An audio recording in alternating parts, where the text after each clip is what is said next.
Welcome to ACV's On the Road with Dealers. All right, guys, we're back with another great episode, and today I've got my buddy Stephen Khuu joining me. Stephen's been in the car business for a while, so he's definitely got a solid pulse on what's going on in the market and going on in the car business overall. So, overall in the industry, we're going to break down how the market has been shifting, what's changed in the past year, and of course, how dealers are using tools like ACV to stay ahead, right? So, Stephen, good to have you on. What's been keeping you busy lately? Just trying to sell as many cars as possible with everything that's going on in the news with the tariffs and everything like that. It's just trying to get a sense of urgency to the customer to, if they're close to moving forward, to pull the trigger now before prices go way up and used car prices go way up as well at the same time. Yeah, for sure. So, how would you describe the current state of the automotive industry, specifically with the tariffs? I mean, obviously, we're probably not stabilizing, or, do you think things are still pretty unpredictable? I think it's unpredictable. It just all depends on, what the manufacturers will do. Right. Are they going to put extra money on the cars, Mhm. or are they going to just take money away because they have to absorb the cost of the tariffs? Some manufacturers might not pass it on, some might. So it's hard to tell. Sure. Yeah. So, other than the tariffs, what would you say has changed the most in the market since the beginning of this year? Used cars. Okay. I think a lot of dealers are keeping the cars that they normally don't keep because inventory is so low. Mm-hmm. Price point on cars have gone up. Used car prices have gone up, and I think a $10,000 car 10 years ago is essentially a $15,000 car now. Sure. Yeah. So customers are having a hard time finding X, Y, and Z. So they're just, where dealers are just keeping the cars longer. Right. So it's safe to say that dealers are still struggling with inventory shortages. Right? 100%. I mean, we try to keep our inventory at a reasonable number, and it's just hard to stay afloat with that. And we're just paying more than we normally should because of that. So now, along with paying more for cars, right, and because of the inventory issues, the other big problem that we're having in the industry right now is affordability issues. Yeah, right? Cost has gone up, whereas wages haven't. Right. So, it's hard for customers who want the $250 payment because that's just non-existent. Yeah. You're looking at $450, $500 as the norm. Yeah. If not even longer. And then you try to extend term, and customers don't like going 84 months. Mm-hmm. And it's just like, I'm afraid we might see 96 months soon. Yep. It's definitely a lot different world than $1,000 down, $200 a month than it was 10, 15 years ago. 100%. Right. So let's talk a little bit about your guys' sourcing strategies and overall inventory trends. So with the used car values fluctuating, how are you adjusting your buying strategy? Well, first things first is we're paying more for trades, Mm-hmm. just because it's right there in front of you. And then we're looking at different auction websites just to see what's available, and we're buying farther and farther out. Whereas typically we would source probably 150 miles away. Now we're sourcing maybe 1,000, 1,500 miles away because it's just everybody's doing the same thing as us. Sure. Yeah. So, touching base on that, expanding your reach to find the right inventory, right? Correct. Would you say that, obviously the hunt is on, and it's not like you guys are the only ones in town that are trying to get more local cars, right? Would you say that you guys are, what's the willingness to pay more to get a local car versus, transportation from here to Jersey or Florida or, anything like that? The willingness is like twofold. I mean, we're definitely going to pay more for a car that's 50 miles away compared to a car that's 500 miles away, just because, one, you can get it here quicker, and two, you can get through recon quicker, and then you can have it up front quicker so you can turn the inventory as quickly as possible. Whereas if the car's 500 miles away, it may take a week to get here. Values of the cars will change, and then it just like, you think you're in it okay, then you're not, because it takes so long to get here. Right. So now you're the GSM of Roseville Mazda. Correct. But you guys also have an Infinity store.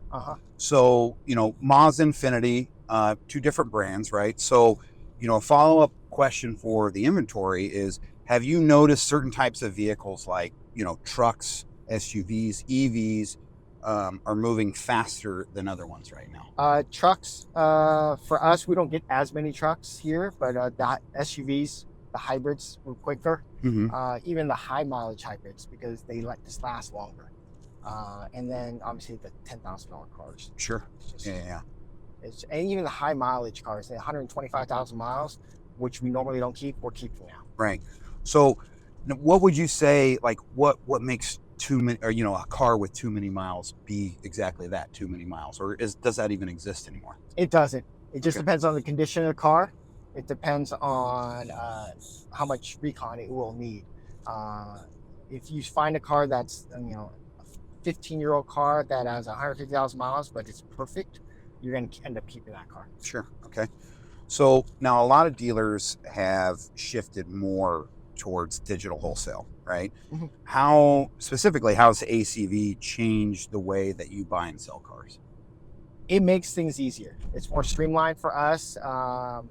We just call ACV, they come out, they take pictures. We see all the detailed pictures if we're looking for a vehicle online. We see what type of damage it has, the undercarriage of the vehicle. So it makes things easier to, one, buy the car, but then also sell your inventory as well to other dealers. Because it's just so, ACV is so upfront with all the pictures and all the remarks on the car, so that there isn't any blowback if you sell the car or if you buy the car. Okay. Yeah, that's good. So, what's the biggest advantage for you? Is it faster access to inventory, better condition reports overall, or would you say it's something else? I think it's a combination of both those items, because being able to see a car right then and there, and then being able to gauge, what you should pay for it, and then if it's a 2-hour auction, you can say, this is the number, this is a reserve I'm going to buy for the vehicle, and then hopefully obtain that vehicle. Okay. So now going back to asking a little bit more about ACV, right? What would you say, like ACV's condition reports and tools like the virtual lift and the condition reports, right? So they've made remote buying easier, right? 100%. How do those details influence your buying decisions? It influences a lot, because you know what your recon bill might be. It's easier to gauge, okay, can I pay an extra $500 for this car, because I know it's not going to need much. And then it's 100 miles away, you can step on yourself and pull the trigger on buying that car, because you know that you're going to be in it somewhat right. Right. Now have you seen recon costs go up a lot too in the last couple of years? Yeah. I mean, everything, materials have gone up, labor's gone up, paint work, all that type of little things. It adds up very quickly.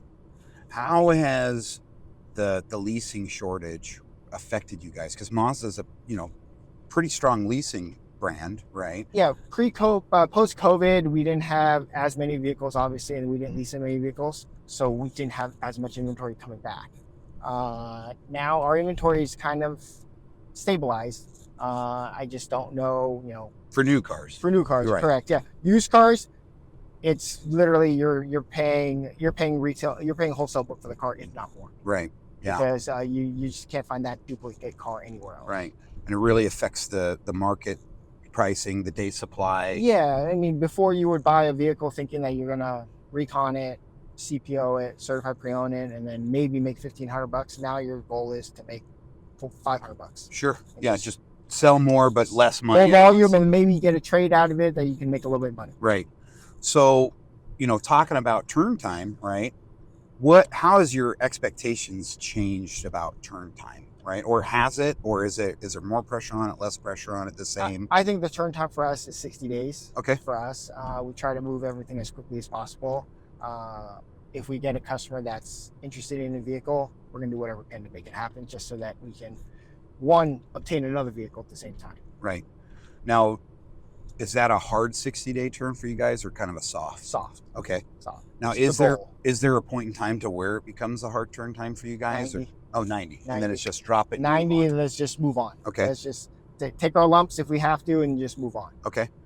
So that's interesting, because you ask that question 50 different times to 50 different dealers, you're always going to get a different answer. Right. Yeah.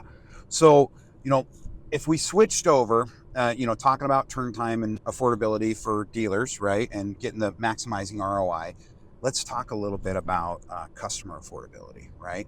So how are customers changing how they buy cars with interest rates still being high, right? Because you and I mean, we worked together back in the day, Yeah. and we were doing, sometimes we could get 1.99 for 84 months, right? Local credit unions do 2.99, Yeah. whatever, and that was a normal thing, right?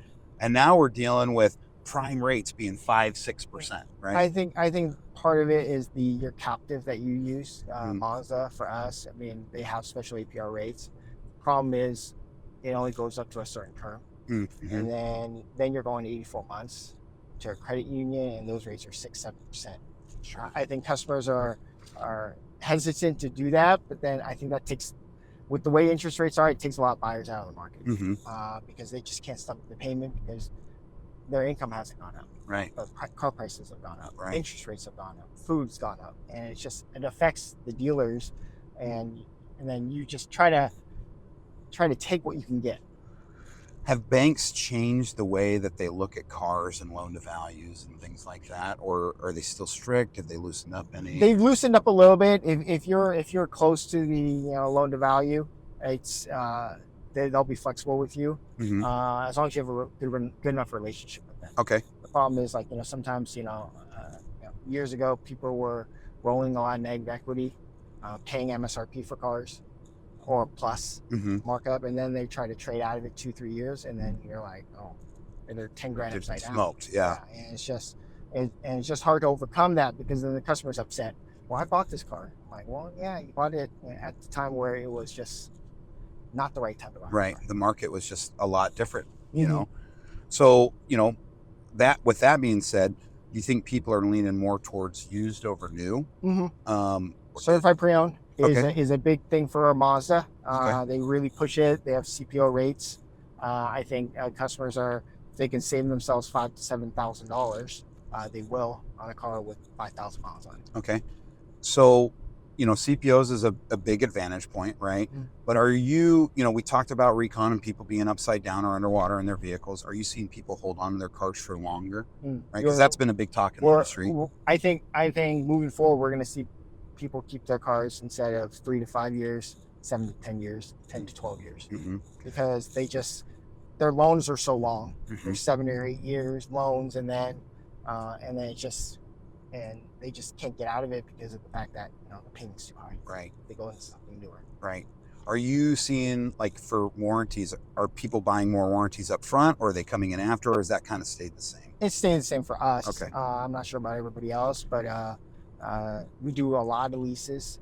But warranty penetration for us has stayed very even keel through the last 3-4 years. Okay.